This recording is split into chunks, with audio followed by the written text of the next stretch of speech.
Antes de mergulhar nesta história incrível, considere se inscrever no canal e ativar o sininho. Cada história aqui tem algo a dizer. E você não vai querer perder nenhuma. General negro algemado pela polícia. Ligação ao Pentágono arruinou sua carreira. O general Marcus Elijah Bradford foi mais do que um soldado condecorado. Ele representou uma geração de homens negros americanos que tiveram que fazer o dobro por metade do trabalho, mas ainda assim serviram lealmente a uma nação muitas vezes cega ao seu valor. Nascido no histórico bairro Sweet Albany de Atlanta, Marcus era o caçula de 3 filhos. Sua mãe, Lorena Bradford, enfermeira noturna em Hospital Memorial Grade, ensinou-lhe desde cedo a resiliência silenciosa das mulheres negras do Sul. Ela cuidava dos outros com paciência, mas guardava a própria dor para si.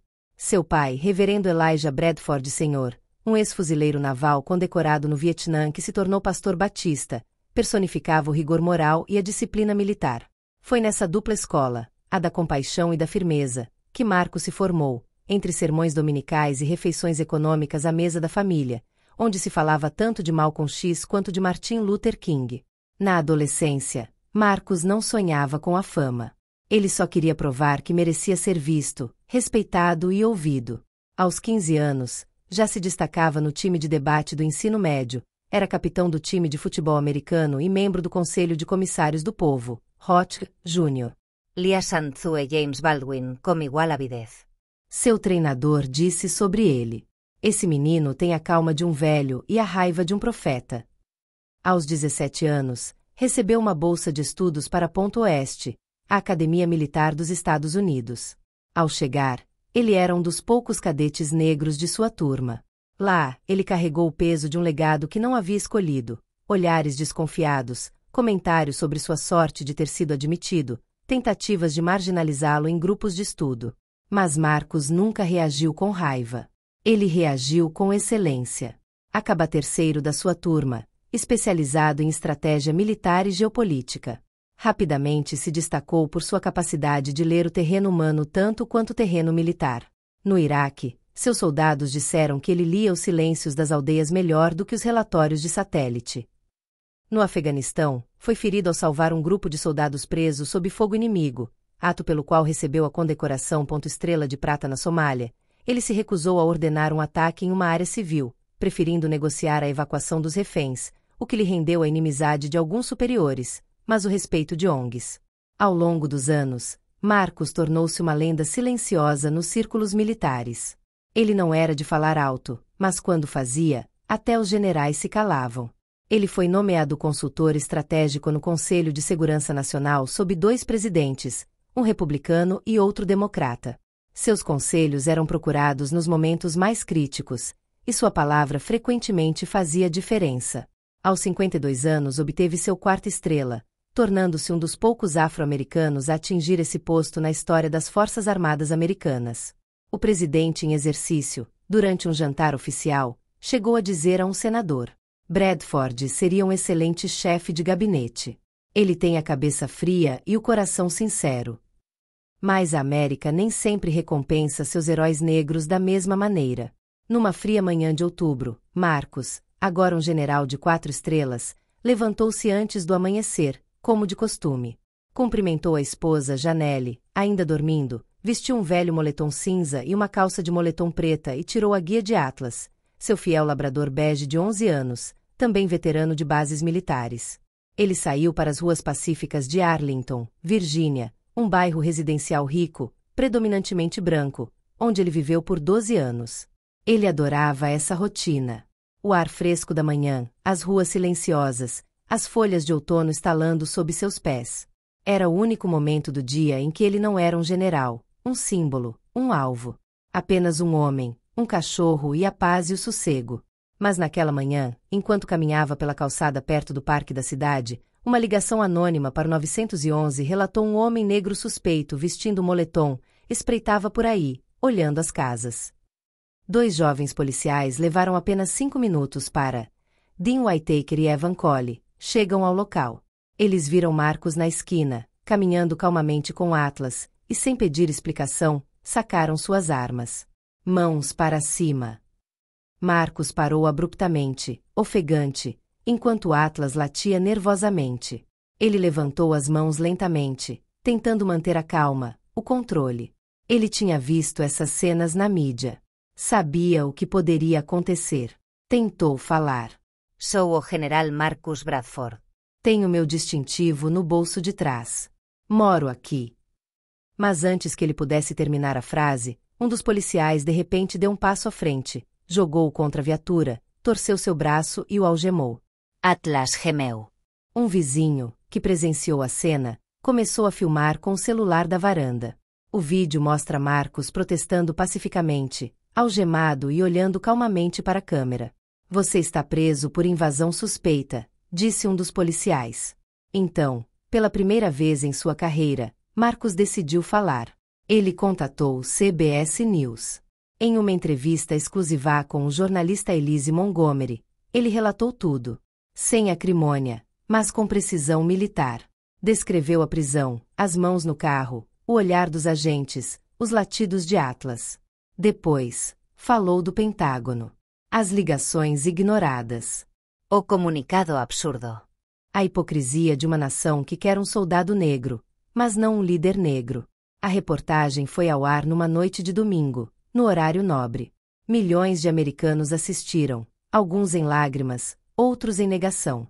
O efeito foi devastador. Eu moro aqui, repetiu Marcus. Mas a polícia não quis ouvir. O vídeo deu a volta ao mundo em poucas horas. Um general de 4 estrelas, condecorado com a Estrela de Prata, do Legião do Mérito e do Medalha de Serviço Distinto de Defesa, imobilizado no chão e algemado como um criminoso comum. Um homem que arriscou a vida em todos os continentes, humilhado em seu próprio bairro por ter o infortúnio de ser negro e usar calças de moletom. As redes de notícias americanas, CNN, MSNBC e até a Fox News, viram a história. A imagem do general Marcus Elijah Bradford, estoico, algemado, olhando para a câmera sem ódio ou submissão, viralizou. As redes sociais explodiram. Sob as hashtags #Justiça para General Bradford e #BlackWhyWalking, veteranos, ex-companheiros de unidade, jornalistas, celebridades e pessoas comuns expressaram sua indignação. O comandante James Vickers, um coronel aposentado, disse à NBC: Marcus Bradford era meu superior no Afeganistão. Ele salvou minha vida. O que a polícia fez foi cuspir na cara de tudo o que o exército representa. Nas ruas de Washington, manifestações espontâneas irromperam. Cartazes exibiam a foto de Marcus ao lado de outros afro-americanos que haviam sido presos ou mortos injustamente. Mas, desta vez, não era um jovem desconhecido. Era uma oficial de alta patente do Exército dos Estados Unidos, de um homem que o presidente havia citado algumas semanas antes como um potencial chefe do Estado-Maior das Forças Armadas. Ainda, no Pentágono, a reação foi bem diferente. Nos lugares altos, não era a raiva moral que dominava, mas pânico estratégico. Em uma sala segura no 3º andar do prédio do Departamento de Defesa, Clinton Harrington, secretário adjunto de Defesa, convocou uma reunião de emergência. Com uma voz firme e gélida, ele declarou: Este é um momento explosivo. Já temos protestos no campus, tensões raciais dentro das fileiras. Uma nomeação tão visível poderia virar tudo de cabeça para baixo. Precisamos interromper isso. Discretamente. Ele fez um telefonema. Algumas horas depois, um comunicado de imprensa oficial sóbrio e vago foi publicado. O general Marcus Bradford foi colocado em licença administrativa por motivos pessoais como parte de uma revisão de rotina de seu arquivo de segurança. Esta linguagem, nos círculos militares, era um eufemismo sofisticado para dizer você está sendo posto de lado. Discretamente. Indefinidamente. Marcus entendeu imediatamente. Não houve nenhum apelo de apoio do presidente. Nenhuma visita do secretário de Defesa. Até mesmo seus colegas mais próximos, como o general Patrick Mills, com quem serviu no Iraque, evitou seus telefonemas. Sua agenda, antes repleta de reuniões com chefes de Estado-Maior conjunto, diplomatas e membros do Congresso, subitamente ficou vazia. Um silêncio político mais brutal do que qualquer ataque inimigo. Certa manhã, Marcus recebeu um convite para um almoço de reconciliação com o subsecretário civil em um pequeno e discreto restaurante no centro da cidade. Ele percebeu que era uma tentativa de comprar seu silêncio. Ofereceram-lhe aposentadoria antecipada, uma carta de recomendação e até mesmo uma cadeira honorária em um think tank de defesa em Georgetown. Ele recusou a oferta sem levantar a voz. Isso é Janelle, sua esposa, ex-professora de história afro-americana na Universidade Howard, que lhe disse as palavras que ninguém mais ousou dizer. Marcos, eles não te traíram por ser um soldado. Eles te traíram por ser um homem negro em uma posição que reservam para os herdeiros do poder branco. Você rompeu o equilíbrio invisível, e agora eles estão te punindo por ousar existir no topo. Essa frase foi um choque. Por muito tempo, Marcos acreditou que, servindo lealmente, respeitando as regras e nunca desafiando a instituição, conquistaria seu lugar ao sol. Ele entendia que, na realidade, só havia sido tolerado enquanto permanecesse útil e silencioso. Algumas semanas após sua entrevista sensacional, Marcus Bradford estava convidado na Universidade Howard, um dos bastiões históricos do pensamento afro-americano, um símbolo de resiliência intelectual e orgulho negro. A sala de conferências, com 5.000 lugares, ficou lotada em menos de uma hora. Estudantes, professores, veteranos e famílias inteiras vieram de todo o país. O clima era eletrizante, tenso de emoção, raiva, mas também de admiração.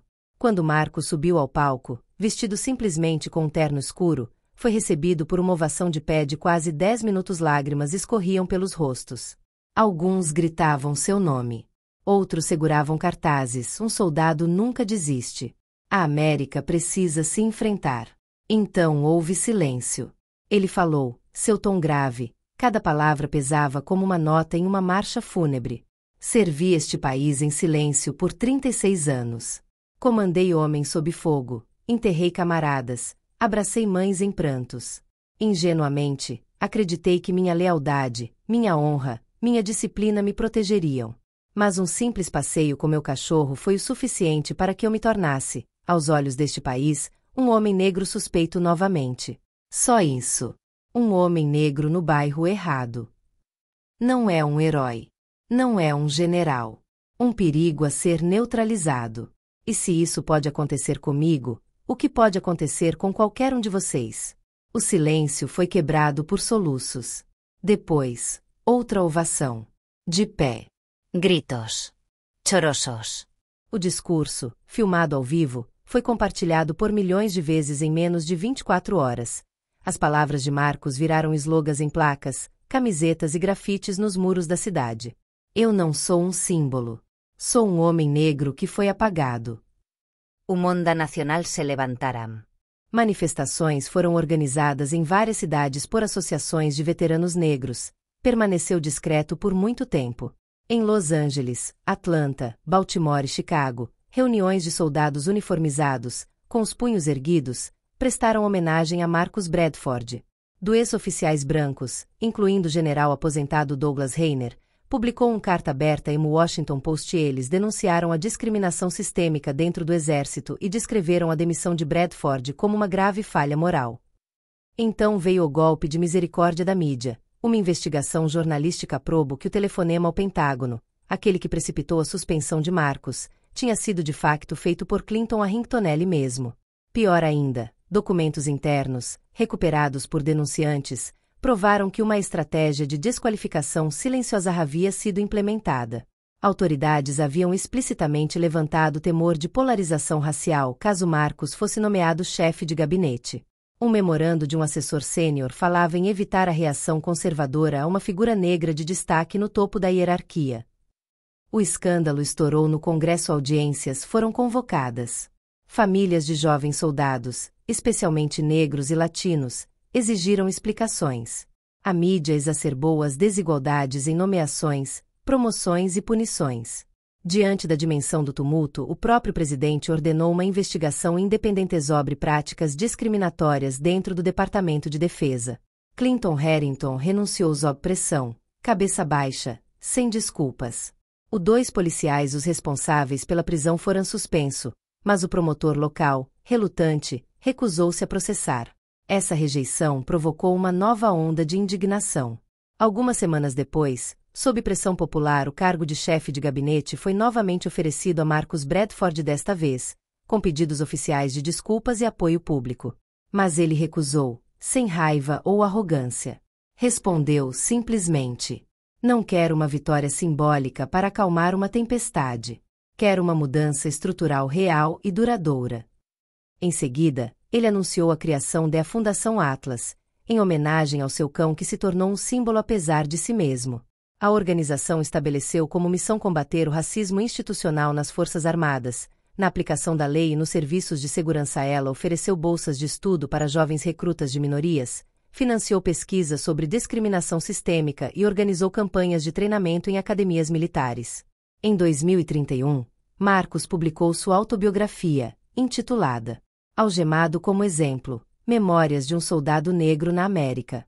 O livro se tornou um best-seller internacional, traduzido para vários idiomas. Foi estudado em universidades, citado em debates políticos e usado como referência em julgamentos de discriminação racial. Um dia, Marcos recebeu uma carta escrita à mão de um jovem chamado Terrence J. Cair para Ponto Oeste. General Bradford, estou aqui por sua causa. Não porque eu acredite que este país esteja pronto, mas porque acredito que ele não pode mais fingir. Graças a você, eu ando de uniforme sem olhar para baixo. Obrigado por não desistir. Obrigado por falar.